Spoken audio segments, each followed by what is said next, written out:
So 2023, I was definitely persecuted, and there's a lot of evidence I have. I don't have any interest in my life because of this MAGA civil war, which I believe has created a lot of monsters in this social media rise to fame group of monsters, especially down in Christchurch. They just went on this mission. The thing is it wasn't innocent fun though, was it? Or just on their little way to fame. It was dragging me down and denying me the right to have control over my own narrative, over my own and my own influence, or any people that I could talk to. They just barricaded me. The questions I have to ask is, from what I gather, I got basically cornered and conned into a relationship from grooming gang frontsman who's got this real hatred towards me for a very long time, which I don't really deserve. He has used my name and all the people I know to influence and then drag me through this radio station where they're abusing me, that I was just a real smelly vagina and he had to take one for the team because I'm so goddamn ugly. And all hail Queen Poppy, how great it is that he's finally married to somebody worthy. And I just got used and abused. It was a genocide. It was not only that, they have drowned me in a big fat ugly tax bill and basically again made sure the spotlight is shining on their new star, which I won't say her name because it just still gets manipulated that I'm jealous. It's not. They keep dragging me and binding me into all these relationship dramas and binding with more and more stories, more and more gossip, and it's cruel. That's all degrading. I've been totally degraded by Mr. Spain. All the police are laughing at me, and I'm actually dying of cancer, and I'm still in the most horrific, narcissistic, shallow, group of circumstances where I cannot actually just go to the hospital and be anonymous. We have to all know that I've shat and I've had some sort of sex relationship with a guy that conned me out of everything that I've ever worked for so that this girl can shine. And it's funny for you, and you can have no sympathy for me, but the thing is if you're a strong person, each time you get a whack in the public like this, and each time you get a physical attack, and each time you lose a family member, it weakens you. And it's not about being mentally healthy. This is about people wanting me to be scapegoated and take accountability for their bad behavior, and also being blackmailed on all these apps. I'm blackmailed on Marvel Watch apps, I'm blackmailed on Gold Supercard apps, I'm blackmailed on these books, outcasting me of anything I want to do. I'm blackmailed out of spiritual reputation of my business by complete degradation that I'm a dog. And it's exactly why do I have to pay for this? Because it's gender violence. How am I treated? I'm treated so unequally, and anything to do with my knowledge of counselling and supporting other people is partly bringing people the resources they need to get back on their feet and to thrive and survive. And I've not been given any resources, and I want to know who's accountable, who's banking all my resources, who's profiting off my misery. You're building empires profiting completely off my misery. He's basically made buildings called Brand X and is making me miserable and humiliated everywhere I go. It's really unfortunate, and it's, I've got some real huge problems with this disembowelment, and they won't give me emergency hospital care. I'm also followed and stalked. I've got some GPS prostitute tag on me. So I get proposition for sex if I go to any. I went out to South Auckland, and I'm in a relatively nice home, but I don't really know South Auckland. It's got a bad reputation, so I don't really know what the real socio-economic situation is out there. I don't know what the average wage is out there. They've really stigmatised South Auckland as lower class, but because most of my time in Auckland I've lived in North Shore, but I was a student. So it's really weird for me to be suddenly like a statistic and suddenly like not a human. I'm stigmatized to do with what area I live in, what my house looks like, the thing is I was born very white. In all my jobs I've got quite a high level of cooking. Like home-based cooking, I've actually been quite a good home chef, and I've done it for a real lot of people. I've worked for a lot of people doing home cooking for them, depending on who it is. Some families like some sort of like home chefing because they're quite rich, and I've worked for a lot of high-end kind of families, so you don't know how high-end they were. I've never been around trash. So for them to just snake me out of everything I worked for, I'm asking, at what point are they just going to keep starving me of the right to lawyers, of the right to any intervention? It's like, you can't adopt me from my mum, push me back here, blackmail me into being raped, silence me, stuff me, put these films all over the internet to blackmail me, and they're totally blameless. It's like I'm a massive joke of a love fool, and I want some proof about it because I'm being victimized. I didn't ask for the sex. I didn't. And anything in that van, is it actually like natural? Is it a natural sexual video, or is it like a deep fake, or is it while I'm knocked out? And I just know that Russia sent him to my van tanked up with a lot of alcohol to keep making me some myth. And it's a myth. He's causing me so much pain all over the place. And then it's like in Auckland, I got abused out of my workplaces saying I like root all these men and I fuck all these men, and I don't. That's a real misconception of who I am as a person, and I'm being totally exploited. For somebody that just wanted to have a decent family and a decent family life and a very simple life, looking after real things, that makes me feel comfort to look after animals or people and see what people are up to. Like, I like real life, but I also like to have time out to have little fantasies about what I want in my future and have a dream space, which I don't have. They don't want me to have anywhere to have peace. They don't, it's not just here. I'm getting it in Melbourne. I've had this stalking harassment all over the world. So they have hijacked my whole personality in a book.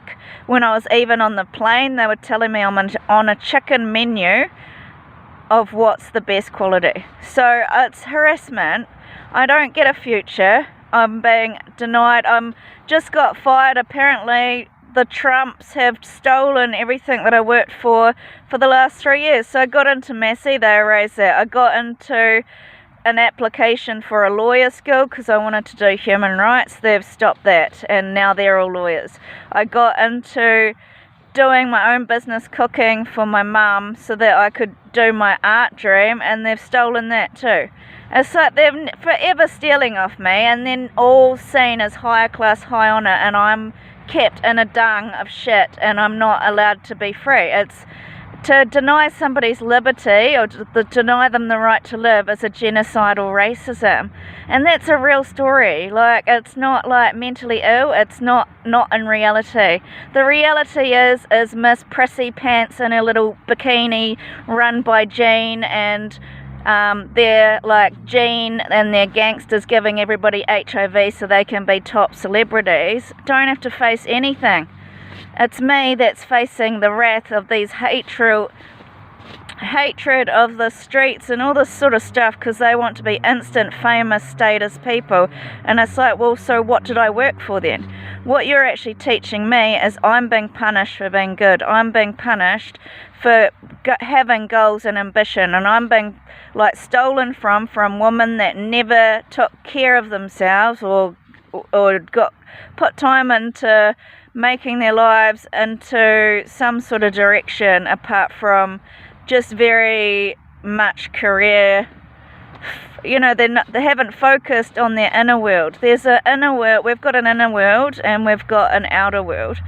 So my life is very focused on my inner world, and it's not that I'm a narcissist. what I believe about love is the more you put time into loving who you are as a person, the more energy and capacity you have to love other people.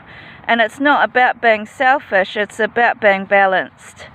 It's about having time to put your mind at peace so that you can have more support for other people. It's about processing unresolved emotions so that you can move forward and not be stuck in the past or things that have been controlling you unconsciously, like fears, or if you've been stuck in a place where there's a lot of bias of opinion and you're subconsciously picking up that negativity and it's dragging you down.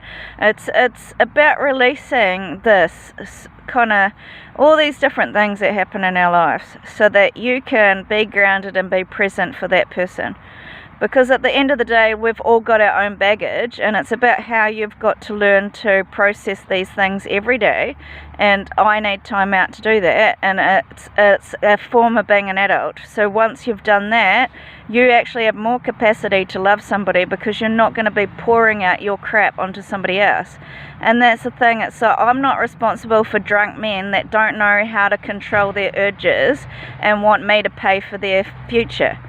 They want me to have a sacrifice so that they can be famous, on these issue thing. We'll just rape a few girls and get public. It's not my, it's actually, these are all crimes of passion. And to mutilate me downstairs I'm going to tell you, a vagina is a very stretchy area and it would not be big unless somebody's had a child or it's been mutilated. And I have not had a child. Unless I have, and nobody's telling me, because I've got a very big stomach, like I'm pregnant, because a lot of people have asked me if I'm pregnant, and I believe I look like I'm pregnant, and I believe I'm really, really sick, and I'm not getting the help I need. It's an emergency, and they won't give me the help I need. What's going to happen to me? This is, you say that this is my country of citizenship, but at the end of the day, structural oppression is a case of people building structures. So she's actually, not only that, she's built a trafficking network. So anybody I've talked to, they've wiretapped my phone. I don't get to communicate. They've silenced me. They talk to everybody I want to talk to and interfere, which is a democide. So they're denying me and starving me of what I need. And then they're denying me democracy, which is two ways. So, and the lawyers have just barricaded the whole country. Then they deny me the right to anything that I try and pursue, all my goals. So I just got into Massey, and they're just running this thing that I'm very ugly. And it's like, well, that's cool, but no journalist I know really, the focus has ever been about their beauty, has it? Or their ass, how high and perky their ass is. I mean, how bad is the police doing that about my use by date and that I'm past my use by date? What is that about? I don't want to be used in their triangulation to make their relationship look more sophisticated anymore, because actually it's really narcissistic, because I've actually just gone through a lot of violence without any intervention. So it shows corruption, and I'm really sad. It saddens me because I really, truly have had a lot of violence happen, and it really, really hurt me, especially how attractive I looked and how happy I felt. They've really tortured me over my whole life and really just entitled to keep taking from me, and which is a genocide of people are harvesting off your work. So I just sat at my mum's. I was doing all these podcasts. They've stolen it. I was doing all these research into my into human rights. They stole that. They've also researched it's in my phone, the Puma, and I think that's John, Puma and Nardis. They don't say Nadia, it says Nardis and Joker, and they're just saying she's better than me, and they just really erased my whole family tree by putting that toilet video and making my vagina stretched or something, and just really, it's called ethnic cleansing. And they're just got all these sex tapes. I got blocked aid, which is a form of genocide too. It's when a genocide's like total destruction of somebody's psychological well-being so they can't survive. I don't have anywhere where I'm respected or allowed to survive. They keep me persecuted and physically going through violence and physically destroying the way I look. And I'm just saying, at this stage, I'm asking, why would anybody pay this much money to destroy my life? It's not once. This has happened twice. So I'm not a jealous person. If I get jealous, it's not really long lasting. I learned at a young age after one very passionate relationship that I don't want to be like that, and it was destructive. It wasn't healthy for any of us. So I didn't. And I think differently than other people. I look at how somebody makes me feel on the inside and how somebody complements my life. I don't look just on the outer life. Like, I do look on the outer life to know that we're gonna be able to move in a direction of focusing on goals together, because I think it's important to have things in common. But I don't actually it's the guys that were around me. They're all really status driven, but it wasn't why I was talking to these people. They had things in common with my hobbies and things in common with my family life. So it's really difficult to see, because they've just been telling me I'm a doll-bludger for all these years, and I'm not just a doll-bludger, but he's trying to trap me as less quality than his movie star celebrity, which 3 years ago they all just threw me under the bus to take this tenure, I don't know how to say it, 10-year contract so they could get into Hollywood. And I think all my exes got plastic surgery and got pumped and stuff. Meanwhile, it's something I needed. I needed the plastic surgery, and I also needed the job, and I also needed human rights. It's not a safe place for me to live when I'm being kicked in the face to every shop, and it's not a safe place to live if I'm being raped and the police aren't doing anything. And what scares me is this is one of the safest countries in the whole world, and I'm not safe. So where do you go? It's you can go to somewhere like Colombia, but then it's kind of like the drug lords are going to run everything, and it's I don't actually know how many enemies I've got, and I don't actually know what this is about. And I think you can tell by my video, my thoughts are coherent, and I think you can tell by getting into a call center position that I had to, part of that course is sitting and doing job finding. So not only do we finish the course, I think it was 4 to 6 weeks, we have to sit for about 3 weeks just looking for jobs, and just doing our CV looking for jobs. And I think most people that know about call centre jobs know that you've got to do aptitude tests. So during that time I've got to do a lot of these weird tests about patterns and about numerical patterns. It sort of tests kind of your mind. I think it tests your mind agility and how, if you can see patterns and if you can think outside the square and all these sort of things. So it's and to see if you're cognitively functioning. So I passed all these and I was getting into a lot of jobs, but my problem is the criminal action that is on my phone. I don't have rights to my phone, and this is more than 7 years they've been taking my identity, and I want it back. I've done everything right, but the systems are failing me and the institutions. So at this time I've got to find a way to sue, because my body is fucked, and that means that they've been just leaving me to rot in hell. And it's what you're teaching me is that police aren't actually here for our community and the good of the community. The police are here for whoever's rich and want to dictate what's right and wrong anymore. It's they're saying I'm not in an emergency, I'm very mentally ill, and it's you are absolutely crazy. If I'm mentally ill, then I would be really, really screwed right now, because I'm on the street trying to survive with my stomach disemboweled.